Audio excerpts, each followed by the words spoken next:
and finally tonight, turning to Detroit. Vacant buildings in downtown and Midtown have become hot properties for investors looking to turn them into residential, hotel, and retail spaces. Just this week, Dan Gilbert's company added 2 more properties to its ever-growing real estate portfolio. A New York City developer purchased the former Wurlitzer building with plans to turn it into a boutique hotel, and construction began this week on the Capitol Park Lofts project. All right, guys, so is Detroit ready to handle all of this this real estate boom? Nolan, let me start with you. Well, yeah, and I think what's interesting about what happened last week is all of these buildings have been sitting in the hands of speculators for a decade or more.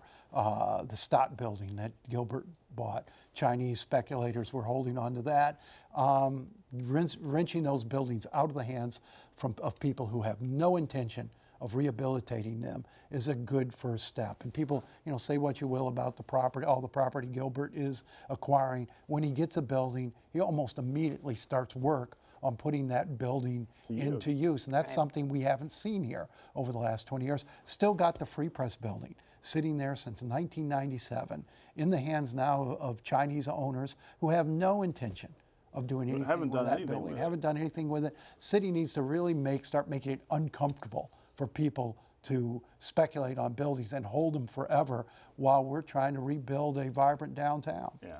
So are we ready for it? Is the city ready for it? Is this a good problem to have, that now we have so much going on at once? Yeah, it is. It's a better problem to have than nothing going on, which was the problem we had for so long. I mean, you're still, though, talking about trying to instill some sort of basic market rationality into Detroit.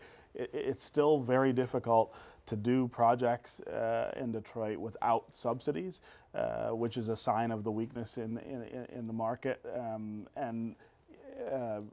Taking these buildings, taking more and more buildings and putting them into productive use starts to turn that corner and starts to make it possible for other investors, people who don't necessarily want to take as much risk as someone like Dan Gilbert or some of these other people are taking, to come in and actually participate. All right, well, we're going to have to leave it there. Thanks, guys. It's good to see you. We'll see you up on Mackinac Island next week, right? We'll be a little busy, slightly, sort of busy. All right, and that's going to do it for MiWeek. We are so glad that you joined us. We'd like to hear what you think about the show. Just tell us what you'd like to see or any topics that's on your mind, and we'd love to hear from you. So find us on Facebook and on Twitter. Tell us what you think. Plus, head to MiWeek.org. Right now, Nolan, Stephen, and I, we're going to continue the conversation. It's a little something extra that you won't see on TV. I'm Christy McDonald. Have a great night, and we will see you next time for MiWeek. Take care.